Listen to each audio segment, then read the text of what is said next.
नमस्कार। केहू बा?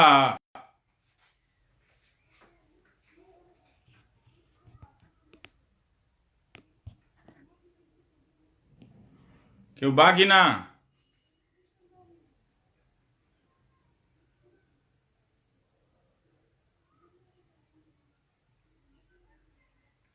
अच्छा अच्छा।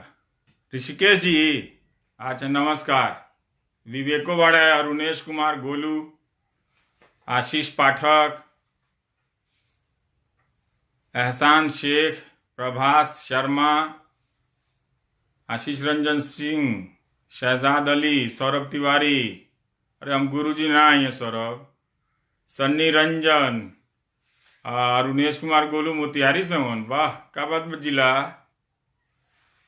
विशाल यादव कहत रहे बानीजा। हाँ तो शुरू करता नहीं गोड़ दिन रहुआ लोग इनके पता चलल ह कि लॉकडाउन में बहुत जना के पुरनिया लोग मतारियों लोग देखता, बुझे कोशिश करता कि अभी का भइल बा ना, का का होता दुनिया में। तो एक चीज तो सब केहू के ध्यान में रखे के बा कि 24 तारीख से ही लॉकडाउन भइल ह। अब 3-4 दिन बीतला पे बहुत लोग ठंड ढीला पड़ जाला, तो उ ढीला नइखे पड़े के। वही तरह हर दिन पहले दिन खातिर तैयार रहे के बा। एक दिन सुस्ती नइखी कर सकत जा हमनी के, ना रउआ लोगन केहू नइखे कर सकत। जौन बात बतावल गईल बा कि हाथ साफ रखे के बा, मुंह के एरिया नइखे छुए के, और सामाजिक शारीरिक दूरी रखे के बा 6 फीट का। तो एगो गोजी लाठी कुछ बनवा ली, केहू आओ तो 6 फीट पर नाप के 6 फीट का बनवा ली, वही से ओकरा उतना दूर रखी खोद खोद के तू रह उतना दूर नजदीक सटत जौन तारा छिकला खसिया से या हमरा खसिया छिकला से तारा पहुंच जाई। तो लक्षण वगैरह सब ध्यान से देखी लोग। दुनिया में बहुत तरह के रिसर्च आ रहल बा, लेकिन कोई बहुत ठोस नइखे आइल जे ओकरा के हम बताई। तभी बतावे के जो मूल बात ई बा कि देखी हमनी के एनडीटीवी के रिपोर्टर लोग रहे, मार जम के रिपोर्टिंग कैलक लोग कि लाखों के संख्या में मजदूर लोग जा रहल बा, पैदल जा रहल बा, भूख से ओकर अंतड़ी सूख गईल बा। केरल से, मालापुरम से, आलापूजा से, केसरिया के मजदूर लोग फोन कैले रहलक कि वो लोग के खाना के जरूरत नहीं है। अखबार में हमनी के पढ़त तनी सन कि सब जगह निमने इंतजाम बा, लेकिन मजदूर लोग कहता कि खाली मीडिया दिखावता कि इतना इंतजाम होता, इतना इंतजाम होता, आप पहुंचत केहू के नहीं है। दोनों बात सच बा। एक तो इंतजाम होता, लेकिन इतना स्केल में लोग बा कि ओकरा तक इंतजाम नइखे पहुंचत। काहे से कि लॉकडाउन जे लागल बा, तालाबंदी जे भइल बा, एकरा के तालाबंदी कहल जाओ, तो ओमे का होता कि मजदूर लोग एक जगह थोड़े रहेला, छिटाइल छिटाइल, कोनो ये मोहल्ला में, कोनो वो मोहल्ला में, कोना घर में 10 में, कोना घर में 20 में। अब रउआ मानतनी कि स्कूल में इंतजाम कर देनी, अब रास्ता में कर्फ्यू लागल बा, तो के तरह क्यों चल के जाई। 2 टाइम खाना देतनी, अब भाई तनी खाऊ के तू मन करेला, मियाज करेला कि तनी कुछ खाली, तनी कुछ खाली, नाश्तवा के करी। मैंने रात के 9 बजे खैला 12 बजे। तो सूरतों से भी लोग, बहुत मजदूर लोग फोन कैलक ह कि बड़ा कष्ट बा। खाली मजदूर लोग ना, मैंने छात्र लोग जे कोटा गईल बा पढ़े, विशाखापट्टनम गईल बा पढ़े, जो दिल्ली में पढ़ता, इलाहाबाद में पढ़ता, ओकर किराया के देवे के टाइम आ गईल बा, उ तो ना जा सकल। ओकरा लगे खाना के तरह मिले पहुंचो। अब सारा आदमी निकल निकल के, जे लोग टिफिन पे जियता, टिफिन तो बंद हो गई, तो के तरह खाओ। सारा लोग पहुंच जाए तो लॉकडाउन के मतलबे का रहे। लेकिन अब हमनी के खूब खूब गरियौला हसन कि ये लोग खाली मजदूर के देखा देखा के टेंशन करता, लेकिन मजदूर जी हमनी के जिला जवार के लोग हो। तब लोग फोन करता, सूरत से फोन कराता, फोन हमारा इतना बाजता कि हम दिखा दी तो हैरान हो जाए, इतना बाजता आई फोन। तो लोग फोन कर, खाली मजदूर ना हो सन, हो सकता हमनी के रहा और कोनो रिश्तेदारे होके गांव के, रउआ बड़ बन गई तो हो गई सारा काम अपने देख गई। तो चिंता कैनी हसन, हल्ला कैनी हसन, चीत फाटत देखत कि लोग मेहरारू लोग कल रातों को देखनी कि 12 बजे रात के लड़का के, बड़ बड़ लड़का के, 6-6 बरिस के लड़का के गोदी में लेके लसरात चलल जाता, चलल नहीं जात वो लोग से। केहू सोचे वाला ना रहे, केहू के प्लानिंग करे के चाहिए। जैसे बंद कैले और सारा फैक्ट्री वाला कि मकान मालिक सब निकाल दिल सन, तो लोग जाए लागल। अब दूसरा ड्रामा शुरू होता कि अब बस से भइल तो बिहार, अब जोगी जी जगले हैं देर से, तो कहले कि ठीक बा हम 1,000 बस लगा के अपन अपन जिला में लोगों के पहुंचा देते हैं। तो अब बिहार के मुख्यमंत्री कहते रहे फिर लॉकडाउन के का मतलब भइल, इतना लोग जब पहुंच जाई उनके यहाँ, तो उनका उहे चिंता बा, क्योंकि जानता रहे कि कोनो चीज बा ना हो जा, अस्पताल नहीं के बबुआ, हमरा के रवीश के गरियावला से होई ना। अब भोजपुरी में बोला था नहीं तो IT सेलवा वाला सब अब भोजपुरी में लिखे लागल बड़ा सन, सिखा देनी नु भोजपुरी, कहते हम सकारात्मक नहीं करत। ए जी बताई कोनो कमी देखी तो बोलल हमार काम है,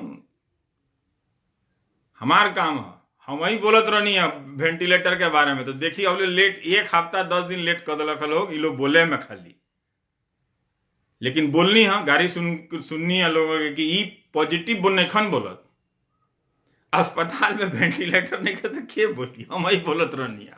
और ये लोग 2-4 अंग्रेजी के पत्रकार लोग बोलत रहलक, लेकिन सब लफा शूटिंग में टीवी से खाली प्रचार होता, खाली प्रचार होता, कोनो के टेस्टिंग चेक होत कि कहाँ जोन सिस्टम बनल बा लोग के मिलता कि नहीं मिलत, सब देखे के चाहिए। तो खैर, लेकिन जब खूब चलावल गई टीवी पे तो अब असर भइल है। अब मजदूर लोग के दिल्लियों सरकार से ही आदेश आइल बा कि कहीं जाए के तो वैसे जरूरत नहीं है। यही बात ठीक बा कि अब सब लोग पहुंचे लगी या कहे लगी कि हम फंसतनी तो फिर लॉकडाउन तोड़ के पड़ी। ओकर इंतजाम तो पहले ना सोचल गई, तीर चलाला के बाद लोग निशाना ढूंढत तीरवा गईल के न, झड़िया में जाके ना मार देनी छाका, झाड़ी में जाके गेना खोजत नहीं, उहे होता है बरा खिसिए। हम रोकला तो नहीं कोनो काम, हम खाली कहते न बानी भाई कि हई होता नहीं के हो, क्योंकि रोकत तो नहीं खी। ये नु जागरूकता है, लोग कहता रहुआ जागरूकता फैलाई, तो भाई वेंटिलेटर के जागरूकता हम फैलाओ तो अस्पताल में क्यों ही नहीं करो लोग इनके। तो अब जोगी जी बस दिले हैं कि गाजीपुर ले लोगों के दिया ही, अब हुआ से लोग अपना अपना गांव जो बक्सर बिहार वाला बा लोग केंगे जाई केंगे ना जाई, अब वो तो एगो चुनौती तो बा।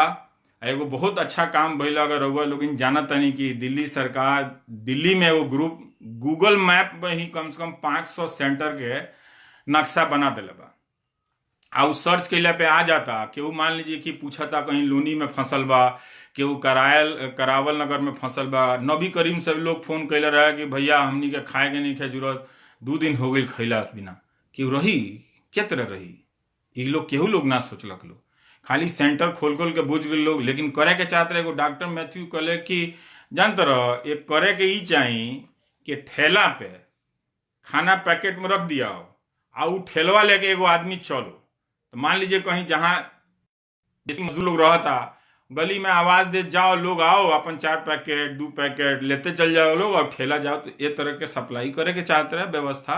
दूसर देश है भाई, गरीब आम आदमी हुआ सन, खाली मिडिल क्लास ट्विटर पे ट्रेंड करा दी तो हुए हुई का ना हुई, ओकरों के सोचे के बा। तो अब ये लोग खाना का कहते रहे सिसोदिया जी की 600 स्कूल में हम खाना का इस्तेमाल कैले बानी। तो रउआ लोग अगर दिल्ली के आसपास बानी तो घबराई मत, पुलिसों के कहीं कि हमनी के भूख लागल बा आ हमनी के खाना के सेंटर दिल्ली सरकार के दिखाई नहीं दे, तो रउआ कोनो मदद कर दी, मुँह से जा तो ले आ दी, ना तो हमनी के बारी बारी से जाए दी। ऐसे कि दोपहरिया में 12 से 3 लंच मिला था, आ फिर 6 से 9 डिनर मिला था, ओकरा बीच में कहाँ मिली भगवान जानस। तो ये तो बात बा। और देखी कि भारतों में अब स्टेज 3 के तैयारी शुरू हो गई बा, तीसरा चरण में हमनी के ढूक गई नहीं जा। स्टेज 3 हो बड़ा खतरनाक, रोज आवे लगी खबर। अब उमें जगह जगह अस्पताल बनता, रेल के कोच के अस्पताल बनावल जाता। अब लोग जागल ह सारा। अमेरिका में दुनिया भर में 27,000 से बेसी लोग के मौत हो गई बा, लगभग 6 लाख लोगों के ई वायरस हो गई बा। भारत में 873, मैंने ये आंकड़ा सब बदलत रहत रसन, रोज कहीं घटत नहीं है। मान लीजिए कि कहीं रुकतो बानू तो होता कि अपडेट करे में जोड़े में टाइमो नहीं लगाता। अस्पताल में खाली ये डेटा डालल काम नहीं है नू, मरीज के इलाज करे के काम बात, ये सब काम बातों में तनी देर लगाता। तो एक दिन भूल देना 3 गुना बढ़ जाता है, एक दिन भूल देना 4 दिन बढ़ जाता है, एक दिन बढ़ते नहीं है। अभी कहीं से कोनो बहुत अच्छा खबर नहीं खे आवत। तो अब अरविंद केजरीवाल कहते रहे कि हो सकता कि हमनी के स्टेज 3 के तरफ जाता नहीं सन। आ दिल्ली में हर दिन 1000 केस आवे लगी, हर दिन। तो ये एक चिंता बा। आ हमनी के बुझात नहीं है कि देखत नहीं हथवा बार बार चल जाता है, ये करे के रोके के बा, सीखे के बा कि कहीं खजुआई, कहीं नोचे के हाथ नहीं जाएगा। मैंने इहो ट्रेनिंग रहुआ ध्यान में देखे के बा। तो हमारे नोचनी होला ना, कहीं हियाँ हुआ आदमी छू देला, उ नहीं छुए के, बड़ा कष्ट होता। मैंने हाथ से करी कि का करी, लेकिन सीखई के पड़ी। तो उ बात बा कि हमनी के टेस्ट बहुत कम करतानी सन अब है नु। अब देखी जर्मनी जे बा, जर्मनी कहता कि हम एक हफ्ता में 7 दिन में 5 लाख टेस्ट करते हैं। जर्मनी 5 लाख लोगों के टेस्ट होता। अमेरिका में उतना तो एक हफ्ता में नहीं होता, लेकिन ए बराले 6 लाख लोगों के टेस्ट हो गई बा अमेरिका में। उससे बेसी होती, लेकिन हुआ फास्ट भइल बा पहले से। तो जब जितना टेस्ट हुई तबे न पता भाई कि रउआ भइल बिना कि ना, रउआ में लक्षण बा कि ना, ओकर का दवाई कइल जाओ, का उपचार कइल जाओ। तो टेस्ट इंडिया में कम होता, बहुते कम होता। तो मालूम नहीं है कि केहू के का हुई। अब देखी कि जैसे अभी हम एगो डेटा हुआ के बताओ तनी कि 6 मार्च के भारत में 3404 टेस्ट भइल रहे, आ ए बेराले 28-29 हजार टेस्ट भइल बा। यह कुली कहानी बा। टेस्टिंग बड़ा स्लो हो गई बा। एमे हमनी के बड़ा नुकसान कर दिले बानी सन। पता नहीं है केहू के टेस्ट नहीं के कहाँ कहाँ घूमता रहता। मान लीजिए केहू में हो सकता है, आ उ पटावत चलता, ये बीमारी तारा से, हमरा से, रउआ से, उनकरा से फैलते फैल जाता। ओकरे के कहल जाला स्टेज 3। तो हमनी के टेस्टिंग बहुत कम नु करत नहीं सन। आ हाल देखी 16 मार्च के Indian council for medical research, ये बहुत बड़ा संस्था है मेडिकल रिसर्च करे के ना, डॉक्टर लोगों के, दवाई लोगों के रिसर्च करे के। इनकर मुखिया बलराम भार्गव बड़े, उ कहले 16 मार्च के कि हम एक दिन में 10 हजार हमनी के टेस्ट करम सन। आई अभी आज ले नहीं खबर 16 मार्च के। फिर 24 मार्च के बोला था कि 12,000 टेस्ट करम। तो यह कुली पूछल पत्रकार के काम है। लोग कहते मैं सकारात्मक सहयोग करी। कौन चीज के सहयोग करी? इंफॉर्मेशन छुपावे में लुका दी सारा, आज जिंदगी लोगों का खतरा में पड़ जाओ। मैंने ये बेरा यह काम जोन कहते नहीं तो कहनी नु, हम ही नु कहनी कि EMI माफ करो, हम ही कहनी कि किरायादार के ऑर्डर पास करो कि कोनो आदमी किसी का किराया नहीं लेगा, कहनी। अब हमरा कहले से भइल कि ना भइल, लेकिन गौतम बुद्ध नगर ग्रेटर नोएडा जहाँ बा, वहाँ के DM बानी BN सिंह, बड़ा अच्छा फैसला ले बानी हो। और कोनो DM ले सकता हो। राष्ट्रीय आपदा कानून में ओकरा अधिकार नु देहल बा। अब वो कह दिले बा कि 1 महीना तक यहाँ ग्रेटर नोएडा में कंपनी में काम करे वाला, ऑफिस में काम करे वाला जे भी आदमी बा, ओकरा से केहू किराया नहीं खेले सक। बहुत बड़ा फैसला बा। और निकाल देता रसन मकान मालिक सन, स्टूडेंट लोगों के भी निकालता रसन, कहते रसन तनी के जाए जैसे। तो ये अगर फैसला राष्ट्रीय स्तर पर हो गई रही, ये प्लानिंग लोग कहता कि हम 17 जनवरी से तैयारी करते नहीं था जी। अभी का पता चला था तीर छोड़ला के बाद आप रहुआ तीर खोजत नहीं, पहले का है ना, ये सब बताओनी है। कितना मजदूर के निकाल दिला सन, कहता सन कि किराया मकान मालिक निकाल देता, तब नु लोग भागल है कि घर जाई। आ ये एगो चिंता होता कि कितना दिन बंद रही, पैसा केहू के लेकर नहीं नु, तो 2 टाइम खाई। अब बा संकट बात लोग सोचा था कि घरे पहुंच जाई, क्योंकि बाबूजी बीमार बड़ा, क्योंकि मतारी बीमार बड़ी, तो लोग सोचा था कि चल जाई। अब वो केरल से दुलार यादव फोन कैले रहे हैं, नरकटियागंज के रहे हैं, कहले हैं कि हमारे वापसी मुँह गए हैं, आ देखी ना जी हमरा जाए के कोनो व्यवस्था नहीं है, कह दी हम। तो अब हम केरल से, हम तो कोनो मंत्री नानू हैं, हम तो लिख देवनी या पूछ देवनी या लोग गरियावेला हमरा के। आप भोजपुरी में बोल कर लोगों के जागरूक करे के कोशिश नहीं है, तो ये IT सेल वाला भोजपुरियों में गरियावे लगल सन हमरा के, कविता लिखत रहसन कि तू चुप रह। काहे चुप रही? हमारे बहुत जना लोग रिश्तेदार लोग कहीं कमाए गई बोलो, वो लोग के खाना नहीं खे मिलत। सब जना लोग, खाली मजदूर लोग ना। ये बात विचार ना चले कि खाली मिडिल क्लास बैठ के ओकरा टीवी देखेला, कौन प्रोग्राम देखे के चाहिए वह चली का? बताई जी। आ लोग गरियावत एगो हम पोस्ट लिखनी है कि प्रकाश जावड़ेकर जी कहते हैं कि जनता के मांग पर रामायण शुरू भइल। कौन जनता मांग करत रहलक? तो हम पूछनी है कि भाई एगो रामायण सीरियल रहुआ शुरू कैनी है, आ कहते नहीं जनता मांगता था। जनता तो ये बेरा पैदल रोड पे चलता, भूख है, किसान के फसल का चिंता भइल बा, ओकर बिकाई का ना बिकाई। संतोष जी पटना से फोन के लिए कसी जल कहले बैगन सड़ता, जकर बैगन सड़ता उहे मांग कैलक कि हम नहीं के रामायण दिखाई। ये के मांग करता लोग? आधा आदमी तो परेशान बा कि हमनी के किराया देवे के पैसा नहीं खे, ईएमआई देवे के पैसा नहीं खे, बैंक के लोन पर घर किनले बा लोग, सब जना के घर लोन पे बा। आ जाए गांव में लोग हंकले बा लोग कि दिल्ली में बड़का फ्लैट किनले बानी, सब जना के हीरोगिरी निकलता। मामूली समय बा, अपन परिवार रख ले बा, लड़का रख ले बा, कहाँ जाके पैसा दिया सन? ओकनी के सैलरियो नु कम होता सारा लोगों के।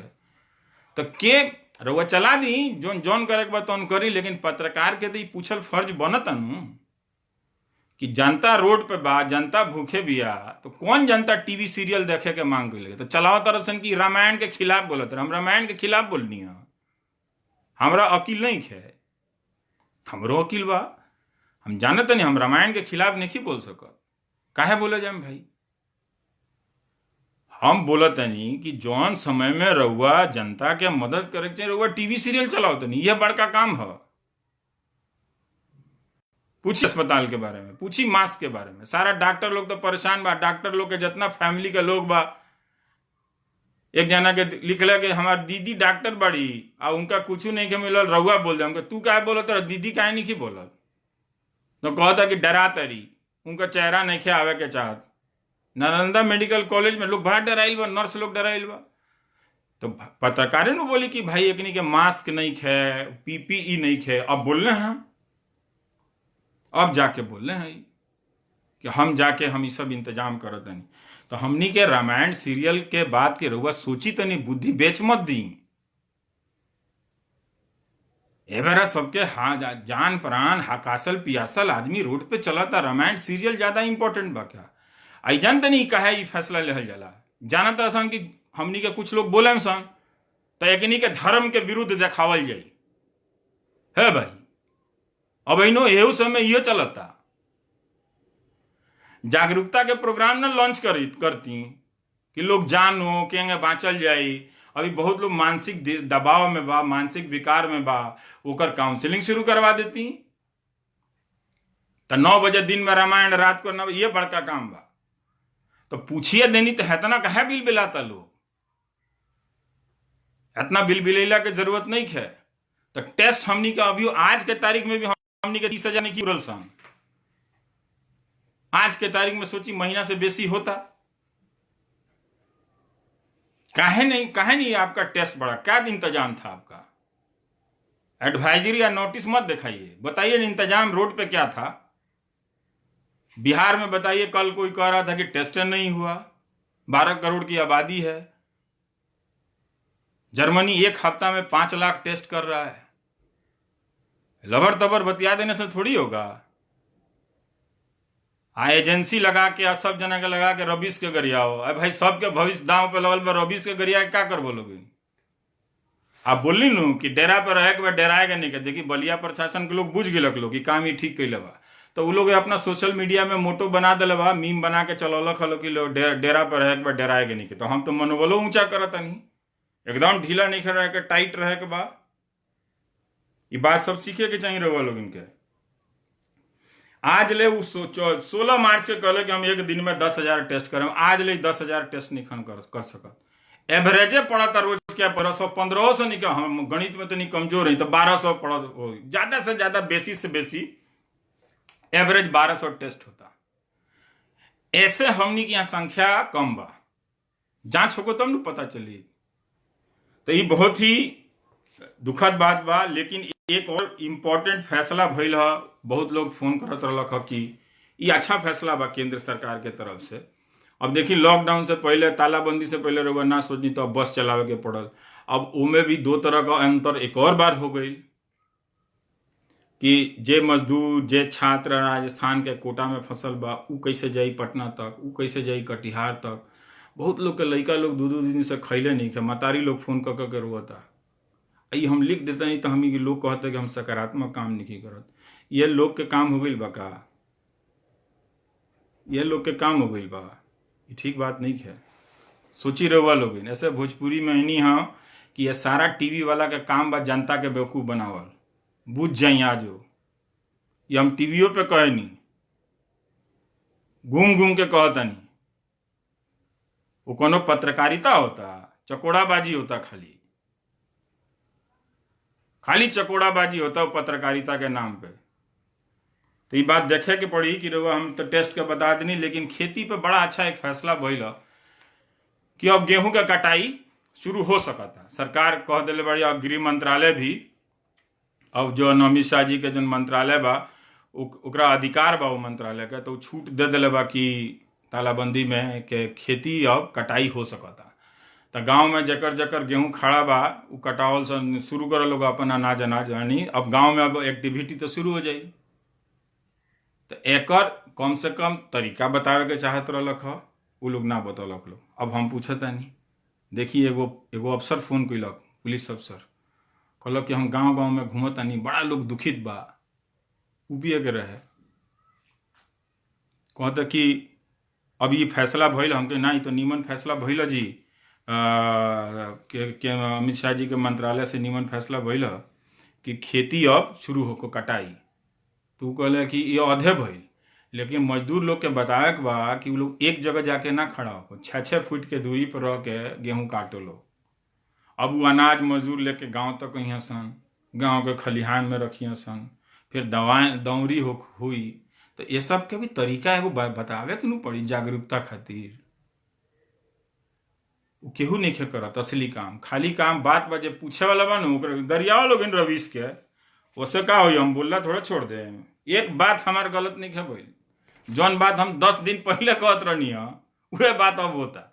बताई, बताओ तनी रोग। देखी 21 तारीख है शनिचर, आज शनिचर है नु, पिछला शनिचर के फेसबुक पर हम वेंटिलेटर पर लिखले रहनी कि ब्रिटेन 30,000 वेंटिलेटर के इंतजाम कर रहा बा, जर्मनी 30,000 वेंटिलेटर के इंतजाम कर रहा बा। उससे पहले ही सब पुरान खबर रहे, अब भारत कुछ करते नहीं है। तो 21 तारीख रहे, खूब गरिया सन, ये आ गई नेगेटिव खोजे वाला। अरे भाई है ये नहीं है तुम्हारे अस्पताल में वेंटिलेटर, जाओगे कहाँ? बीमा का पॉलिसी से इलाज होता है, वो डॉक्टर है, बीमा का पॉलिसी काम में आएगा। क्यों नाम ले बरा बीमा पॉलिसी के, क्यों पूछनियार नहीं के, लोग खोजता अस्पताल कहाँ बा, डॉक्टर कहाँ बा, नर्स कहाँ बड़ी, कुछ नहीं रहुआ। लैब टेक्नीशियन एकनी के कॉन्ट्रैक्ट पर रख दिल, एकनी के तनख्वाह क्यों ना दिला ढंग से। एम्बुलेंस के कर्मचारी के पूछी ना कितना पेमेंट बाकी बा, पता तो करी, तो क्या इलाज करी। वो सिस्टम रही, हमनी के पूछले रहती सन। हई बाकी चकोड़ागिरी जन करत तरह सन, गोदी मीडिया वाला 2 महीना में सिस्टम ठीक हो गई रही। मैनेजमेंट होता, छुपाओ लुकाओ सारा खबर को, हमनी के इमेज ठीक जात रहो पब्लिक में, भले करी सन कुछ ना, लेकिन चेहरा चमकत रहो। फुल पैंट पहन के एगो गांव में ना ससजिया कहानी हीरो निकल गया अपना तैयार, कहाँ जाता रहो, बड़ा काम कैले बनी, हम चश्मा उश्मा लगा के घूमते रहे, चलते रहे चौक पर, लोग बुझाता ये गांव के सबसे बड़ा करता धरता हुए। तो देखिए हम 21 शनिचर के लिखनी वेंटिलेटर के बारे में फेसबुक खूब गरिया सन। 22 तारीख के एगो एडिशनल हेल्थ सेक्रेटरी बड़े लव अग्रवाल, उनका कई बार हम हेल्थ सेक्रेटरी कह देनी, तब ये लोग बनेला सब सेक्रेटरी। वो कहले कि हम 1200 वेंटिलेटर, देखिए बात सही कहते, जायज कहते नहीं। वो कहले जब दबाव में आके, जब कुछ और पत्रकार लोग पूछलक तो कहले हम 1200 वेंटिलेटर का ऑर्डर दिए। ओ मेरा, जब दुनिया का हर देश कहत रहे कि 30-30 हजार वेंटिलेटर चाहिए, हमरा 60,000 वेंटिलेटर चाहिए, हमरा 10 लाख वेंटिलेटर चाहिए, तो यहाँ के भूलियावा तनी आके मीडिया में कि हम 1200 वेंटिलेटर का ऑर्डर दिया, वो कहीं के हेडलाइन चमका देता रहा, पूछत नहीं कर सन। राउर जिंदगी मीडिया, देखिए मीडिया राउर जिंदगी दांव पर लगा दी एक दिन, बूझी मत सुनिए। हमरा हम वोट मांगा देने इनसे, हमरा को फैन नहीं है बटोरे के, हम तो लोगों से खुदे गए भाई हमारे फैन वन मत बना लोगिन, जा लोगिन, छोड़ा लोगिन हमारे पिंड, हम अपना अकेले रहे। हम ना भीड़ के साथ चले ली आ ना भीड़ बनावे ली अपना लगे, हम अपना अकेले चले वाला आदमी, अकेला डेरा के। तो 22 तारीख वहां का कहनी थी, लेकिन 22 तारीख हम 2 पोस्ट लिखले रहनी वेंटिलेटर के कमी पे, फिर 23 तारीख के लिखनी वेंटिलेटर पे, आज 24 तारीख के भी 2 पोस्ट लिखले बानी वेंटिलेटर पे जब लॉकडाउन भइल रहे। और तब जाके 3 दिन बाद 27 तारीख है, ओकर बाद देखी प्राइम टाइम में हम वेंटिलेटर पे बयान प्रोग्राम देखल रहनी रात में 27 तारीख के। तब जाके केहू को पतो ना रहे कौन कंपनी बना होता, अब वो कंपनी का अब नाम होता, सारा जगह इंटरव्यू में चलता होकर डायरेक्टर फायरेक्टर के। तब जाके लव अग्रवाल जी कहले हैं कि हम 40,000 वेंटिलेटर का इंतजाम कर रहे हैं। 22 तारीख को वहाँ के कहनी कि हम 1200 वेंटिलेटर का इंतजाम करेंगे। 27 तारीख को वहाँ के कहे के पड़ल कि हम 40,000 वेंटिलेटर का इंतजाम करेंगे। सांच बात के ना हई IT सेल फेसबुक पे लोगों के गरिया के ना दबा नहीं सकत रहुआ। आज सबके जिंदगी दांव पे पड़ गई बा, क्योंकि नेता लोग मूर्ति बना के नेतागिरी करत रहलक हलो, अस्पताल ना बनावत रहलक हलो। गरिया दिला से कम पड़ जाई। म्यूजियम बनावत रहे लोग कि हम राजा खानी देखी, अंडरग्राउंड पास की हियाँ से हम जाएं हुआ से जाएं तो केहू के लौकेम ना। ये होता तो जनता बनी तनी गांव में लोग चलाता गरियावे के, लेना ना देना कुछ, पढ़ना ना लिखना 22.5 आ एकनी के लइका भइल बड़ा सन, खाली गाड़ी देते रहता, खाली लइका बड़ा सन एमे गाड़ी देवे आओ तरह सन। तो खैर कोनो बात नहीं है। तो अब देखी कि कहे के पड़ल कि हम 40,000 वेंटिलेटर बनाएंगे।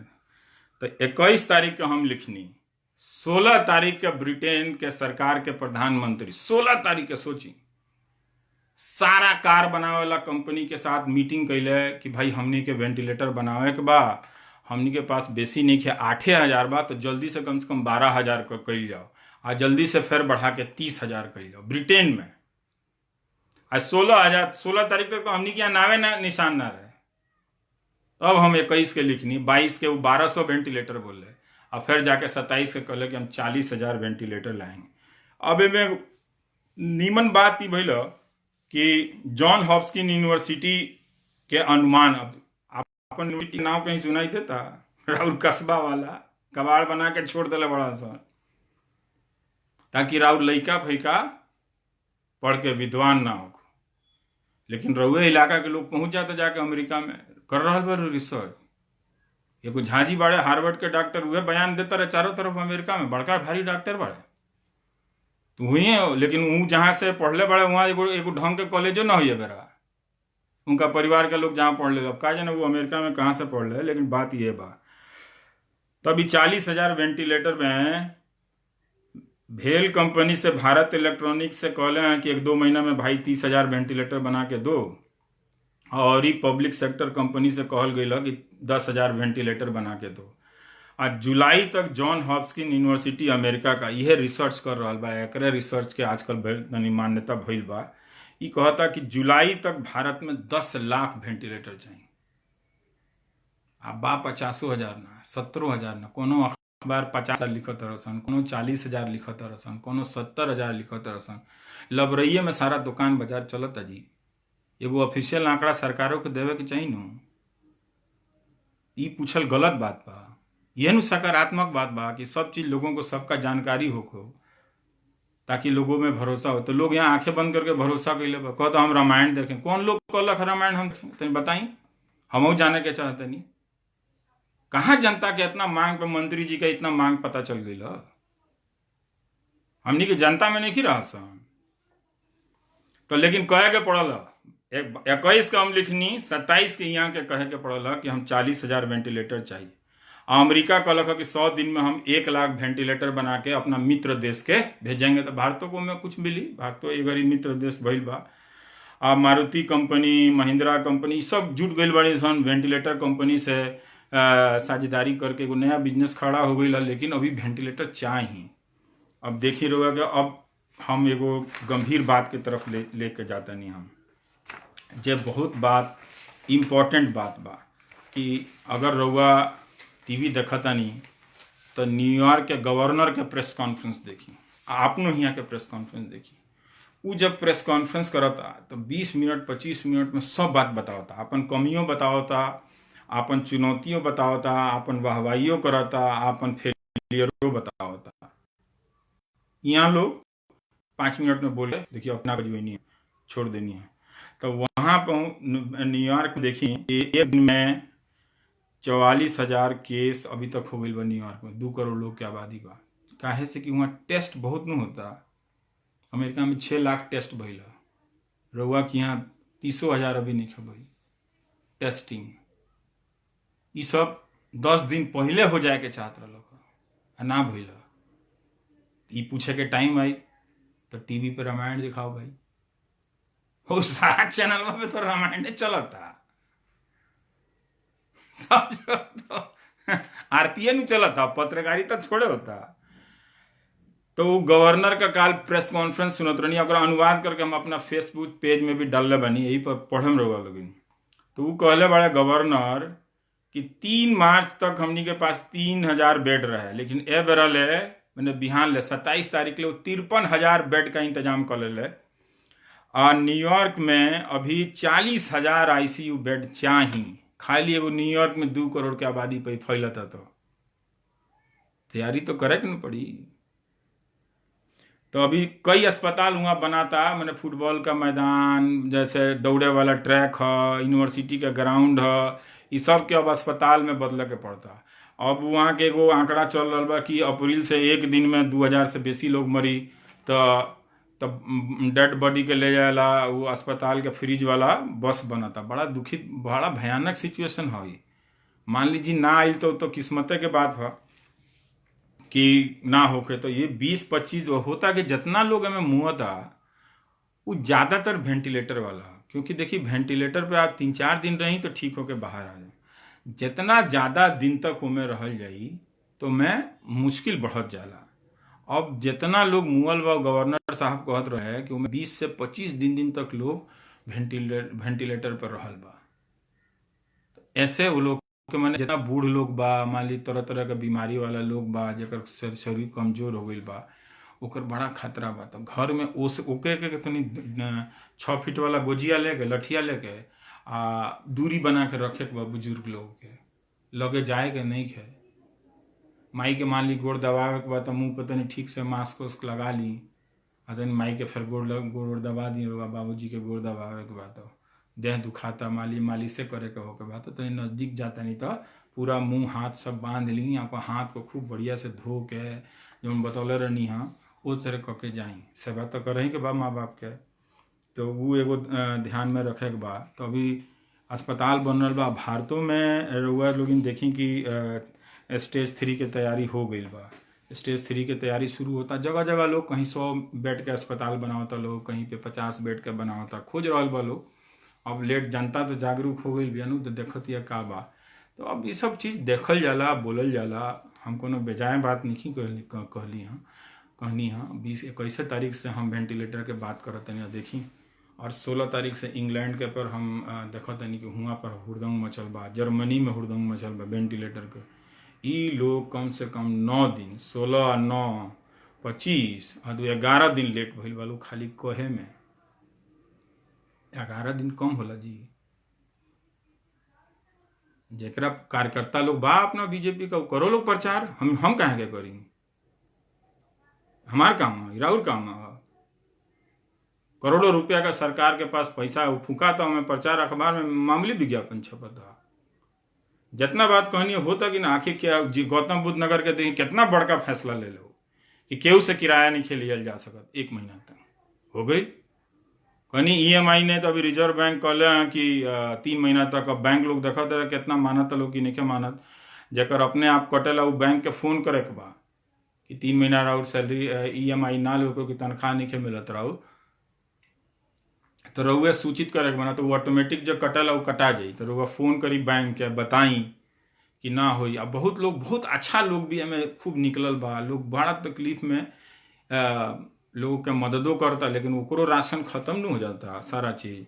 डॉक्टर लोग का देखी कितना शिकायत कैलक लोग कि हमें अभी ले लोग के नहीं मिलल, खाली हवे पानी में बात होता। हवे पानी में चल रहा बा। टेस्टिंग किट के हम बता देनी रहुआ, जहां जर्मनी हफ्ता में 5 लाख करता, हमनी के 30,000 निकी करसन डेली। आज लेना खाली वो प्रेस कॉन्फ्रेंस चला था, हेडलाइन छप जाता। तो यह सब देखे के बाद, ये देखला के माने का भाई देखिए एक अच्छा का होता है कि अब सेना के लोग लाग जाई, बहुत सारा कंपनी लाग जाइए सन, तो वेंटिलेटर बनी, अस्पताल बन जाइए सन, तो बहुत ओकरा बादो लोगों के जिंदगी बाँचत रही। ई काम पहले हमनी के जागल रहती सन। हम बड़ा प्रोग्राम कैले बनी, लोग तबो हंसे हमारा ऊपर। हाँ रुआ मोदी जी के विरोध करे के रहे तो ये अस्पताल देखाओ थे भाई, हम अस्पताल ऐसे देखाओ थे कि मोदी जी बनवा देस, नीतीश कुमार बनवा देस, जोगी जी बनवा देस, रहुआ जाई उतारी आरती, मना रोकले बनी क्यों के ये नु हमनी के काम है। हमनी की अच्छा कहत कि गौतम बुद्ध नगर जोगी जी 1000 बस दिले, हम अच्छा नहीं की कहत। अरविंद केजरीवाल खियावत रहे लोग, हमनी की अच्छा कहत, वो अच्छा कहतनी। केंद्र सरकार अभी और आदेश दिली ओकरो के अच्छा कहतनी हम कि ठीक बा भाई फसल के कटाई शुरू होखो लोग, किसान लोग के सारा अनाज जियान होता, हमें लोन ले ले बा लोग का, किसान क्रेडिट कार्ड का, वो लोग फोन करे लगे कि हमनी के लोन माफ करवाइए। हम कोनो हम एमपी हैं, लिख देता नहीं, के पूछता हमरा के, गरियावे आ जाता रसन, जब वो गरियावे रहे लुका जाते नहीं डर, ये बाप रे बाप क्या तरह बोला था करा इतना गरियावल जाता।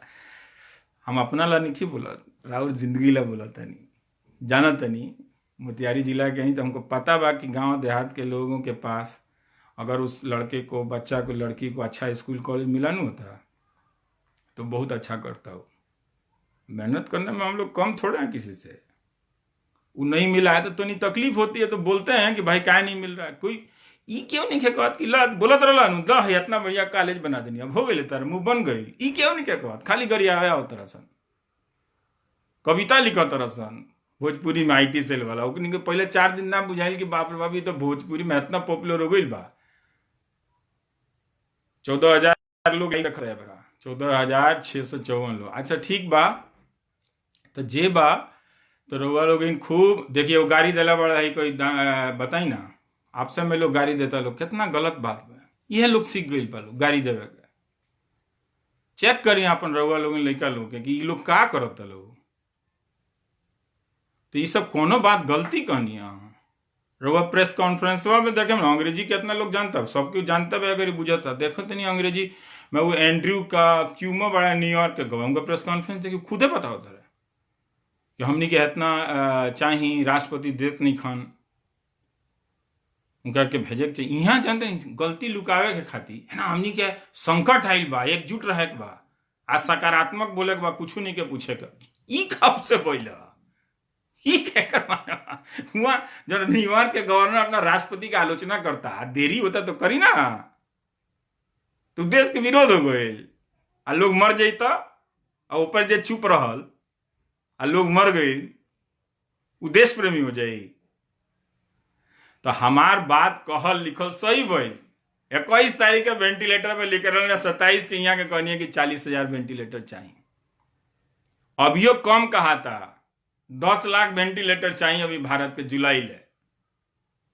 तो ये सब करे के बाद मन अच्छा रखी, जितना मर्द लोग बा मेहरारू लोग से वो अपील बा कि लोग निशा काम मत करो लोग, ना तो पता चलल कि सारा लोग घर में आके बैठ गए बा, रहुआ सुबह से बिहान तक हुआ रहुआ नाश्ता बनाओ तनी, तो बहुत लोग तनी बर्तनों दे दो, कहीं पानी से भरवा के ले आई, ये सब जितना काम बा ये सब मर्द लोग के बांट दी ताकि गाँव में लोग देखो लोग और तनी कम परेशान होगी। अभी चुनौती तो आइए गई बा, लोग के लड़का दूर बा, अपना तरह के स्वास्थ्य ठीक रखे के बा, मन ठीक रखे के बा, तनी घूमी उमी गाँव में चिड़ई के आवाज आवत रसन, वो सब सुनी लोग तनी मस्ती में, तनी हंसियो मजाक तो होको गाँव में, वो सब बंद हो गई रख, सब लोग बिलाई फिरत रख, उड़त रख हवा में ना। हम तो अमेरिका में रहते नहीं, हम जाते नहीं दिल्ली, हम बड़का भइल बनी। अब हमारा पता चलता इलाजे नहीं के कुछ है, बाप रे बचाओ बचाओ, मत छुओ मत छुओ मत छुओ, हमरा के तनी दूरे रहो। तो ई संकट आ गई, आदमी के उड़ल जो है छोट हो गई। आसमान देखिए कितना सुंदर लगा था दिल्ली में, गांव का लोग आसमान तो सुंदर लगेला, लेकिन दिल्ली में देखो तो खूब सुंदर लौकता, नीला नीला आसमान, एकदम से खूब मजा होता हो। बुझाता कि महेंद्र कपूर के गाना ना रहे नीले गगन के तले, वे सुने का मन करता। तो जाता नहीं रहो लोग ठीक से रही, मिजाज ठीक रखी, मन ठीक रही। एगो कोई कहते रहे नियोजित टीचर का मुद्दा उठा दीजिए, गजब हाल है भाई। अबे आपका सैलरी सूझ रहा है, यहाँ सरकार के पास लोगों का जिंदगी बचाने का टाइम नहीं है, वो भी ना देखिए। तो सब एक दूसरे को जागरूक करिए, साथ ही हाथ बढ़ाना टाइप से। हम लोगों की एक गलती है कि हमनी के शिक्षा स्वास्थ्य पर ध्यान ना देनी जा, तो ओकर संकट तो भुगतल जाई, सबके भुगी। कबीर के गाना है ना, राजा मरी हैं प्रजा मरी हैं वैद्य मरीज, साधु मुर्दों का है गाँव, गनवा गीतवा गाई देखिए कितना सुंदर लगा था। तो ये सब जीवन के वास्तविकता है, चुनौती है। मजाक कोई चीज़ के ना करे के चाहिए। लोग कहते रहुआ काहे नहीं करता, हम सरकार थोड़े ही 40 लाख लोग हमारा अंडर में थोड़े काम करता। तो हमनी के सबका अपन अपन भूमिका, हमार भूमिका जानकारी खोज करे वाले उनके बतावल, जागरूक कइल, वो करता नहीं। लोग आओ तो पूछता, ठीक बा। तो गोला तनी रवल में ठीक से रही, हमारा के आशीर्वाद दी गए। जितना गरियावत रसन एकनी से हम एकनी के सामने टिकल रही आ एकदम हम ऐसे डराई उराई ना एकनी से, लेकिन जौन बात लिखतनी जौन बात बोलतनी बड़ा सोच समझ के बोली ले। अगर ओकरा के एक एक काट बा कि गरिया दरवेश के पढ़ के सोचब न, तो आधा लोग जो गरिया वाला दांत चियार दिला लोग, राय बाप हैबत हो जाला। अब का बोली तो सही बात लिख ले बा, चल अगर गरिया लाठी से चाहे ये सीखले बड़ो सन एकनी के। आई जितना लोग गरियाया वाला टीम रहे ना IT सेल के गौवा में, बोलाई ना ओकनी के, बुला के पूछी काहे हमनी के लड़का के इतना कष्ट होता हो, खाना नहीं खे मिला तो पैदल चलत रसन। गुजरातों में पैदल चलता लोग, वहाँ के मजदूर लोग सूरत से भावनगर 400 किलोमीटर लोग जाता लोग पैदल चल के, तेलंगाना से लोग राजस्थान जाता लोग। तो ठीक रही हुआ लोग इन, और बाकी बहुत सारा जानकारी देनी है। अब की बार आएम तो और कुछ नया जानकारी हुई तो देम। जय हिंद, जय भारत। मिलजुल के रहे के बा, और सामाजिक दूरी 6 फीट लाठी बना के सबसे दूर रहे के बा। चाहे तरकारी किने जाई, चाहे बैंक में जाई, सरकार घोषणा कैले बिया कि हम 500 रुपया देता नहीं जनधन अकाउंट में। एक माने ही ना भेल के बैंक में जाके टूट पड़ी। बैंक अभी खुलल रही, आराम से जाके पैसा ली। अब बैंकरों लोग दुखित बा कि उनका नाम नहीं खेल जाता है। भाई उनका नाम अब प्रधानमंत्री ने जानस, वो जानबूझ के थोड़े के नाम नहीं खन ले, पर सब केहू के योगदान के सराहत है देश। ऐसे बात नहीं कि डॉक्टर भइल है, ट्रेन चलावे वाला भइल, जो भी बस चलावे वाला भइल, सफाई कर्मी भइल, सब केहू के साथ सराहत है। ओकर के तो सबसे ज्यादा सराहे के चाहिए जे सामाजिक दूरी के पालन करता। रउआ लोग इनके रउए लोग जो अनुशासन कायम करें, ओकरे नु अनुपात में हमनी के बीमारी से जीतल जाई। ये बीमारी जीती लोग, बुझ गई नहीं। तो जय हिंद, नमस्कार।